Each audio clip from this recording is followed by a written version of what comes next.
Of course, we will not let Tirumati Amma go from our channel without giving us a signature Kutti Kadai. Amma, you must give us a Kutti Kadai in New Jersey. Okay. But it should be in Tamil. Of course. Okay. மனிதனுக்கும் ஆன்மாவுக்கும் என்ன சம்பந்தம்? மனிதனுக்கும் ஆன்மாவுக்கும் என்ன சம்பந்தம் அப்படின்னு சொல்லிட்டு ஒரு குரு தன்னுடைய சீடர்களுக்கு விளக்கம் கொடுக்க விரும்பினார். அந்த சீடர்கள் கேட்டாங்க, ஐயா, மனிதனுக்கும் ஆன்மாவுக்கும் என்ன தொடர்புன்றதை பற்றி நீங்கள் சொல்ல போகிறீங்க, இது ஒரு பெரிய விஷயம், நாங்கள்லாம் கேட்கறதுக்கு ரொம்ப ஆர்வமாக இருக்கிறோம் அப்படின்னு சொல்கிறாங்க. உடனே அந்த குரு ஒரு குட்டி கதை சொல்கிறார். ஒரு ஊரில் ஒரு அரசன் இருந்தான். அந்த அரசனுக்கு 4 மனைவிகள். அரசன் ஒரு நாள் அந்த 4 மனைவிகளையும் கூப்பிட்டு, எனக்கு 4 மனைவிகள், நீங்கள் 4 பேரும் என்னோடு இப்பொழுது வாழ்கிறீர்கள். என்னுடைய உடலை விட்டு என் ஆன்மா போய்விட்டால், அதாவது நான் இறந்து விட்டால் நீங்கள் என்ன செய்வீர்கள் அப்படின்னு கேட்குறோம். இது 1, 2ன்னு ஆரம்பிக்காமல் 4வது மனைவிலேருந்து ஆரம்பிக்கலாம். 4வது மனைவி சொல்கிறா, நீங்கள் போனால் இறந்து விட்டால் நான் மறைந்து விடுவேன் அப்படின்னு சொல்கிறான். அது மறைந்து விடுவியா அப்படின்னு அவர் சரி. அடுத்தது 3வது மனைவியை கேட்குறாரு, நான் இறந்து விட்டால் நீ என்ன செய்வ? நான் மறுமணம் செய்து கொள்வேன். ஓ, அவளா நீ அப்படின்னு சொல்லி நினச்சிக்கிட்டு சரிம்மா. அடுத்தது அதாவது 2வது மனைவியை கேட்குறாரு, நீ என்ன செய்வ? நான் சுடுகாடு வரைக்கும் உங்களுக்கு வருவேன் அப்படின்னு, கூட வருவேன் அப்படின்றான். சரி, 1வது மனைவியை கேட்குறாரு, நீங்கள் போன உடனே நானும் போயிடுவேன், நானும் அதாவது இறந்து விடுவேன் அப்படின்னு சொல்கிறேன். இதனுடைய விளக்கம் என்ன? மனிதனுக்கும் ஆன்மாவுக்கும் உள்ள தொடர்பு எந்த அளவில் இருக்குதுன்றத ஒரு வாழ்க்கை தத்துவமாக ஒரு கணவன் 4 மனைவிகளை வைத்து அந்த குரு உணர்த்துகிறார். அதாவது 4வது மனைவி சொன்னால, நீங்கள் போன உடனே நான் மறைஞ்சு போயிடுவேன்.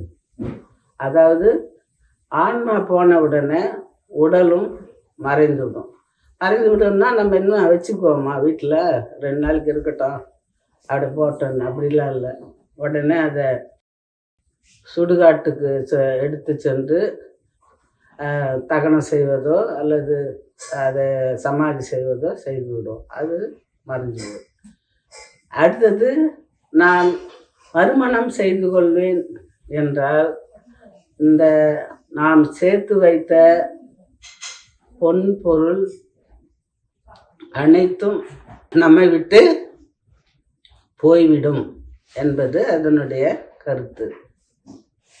யாரும் எடுத்து போக முடியாது, கூடவே சேர்த்து வச்சுது. அதனால் நான் மறுமணம் செய்துக்குவேன்னு சொன்னால் அது வேற ஒருத்தர் கையில் போயிட போகுது. இவ எப்படி மறுமணம் செய்துக்கு போகிறாளோ அது மாதிரி அவன் சேர்த்து வச்ச பணமும் வேற ஒரு ஒருத்தர்கிட்ட போய் சேர்ந்துட போகுது. அது அந்த 3வது மனைவியுடைய கருத்து.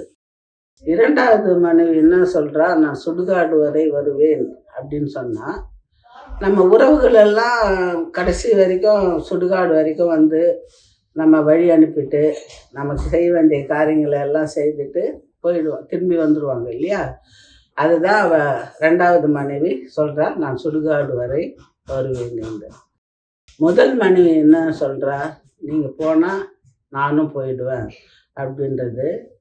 இந்த உடல் போனால் ஆன்மாவும் கூடவே போய்விடும், நீங்கள் இறந்தால் நானும் கூடவே இறந்து விடுவேன் என்று சொல்கின்றார்.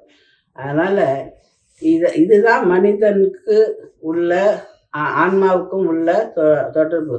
சில ஆன்மாக்கள் நம்ம சேர்த்து வச்சிருக்கிற பொருள்லாம் நம்ம கூடயே வரும்னு நினச்சி சேர்த்து வைக்கிறாங்க. சில பேர் அதாவது கடைசி வரை சுடுகாடுக்கு உறவுகள் வரும்னு நினைக்கிறாங்க. அந்த தொடர்பு இருக்குது. எப்போ வந்து ஒரு உடலை விட்டு ஒரு ஆன்மா போகுதோ அப்பவே எல்லாம் மறைஞ்சு போகுது. அதனால மனிதனுக்கும் ஆன்மாவுக்கும் உள்ள தொடர்பு இந்த 4 வழிகளில் தான் இருக்கும் அப்படின்றத அந்த குரு அந்த சீடர்களுக்கு உணர்த்தினார்.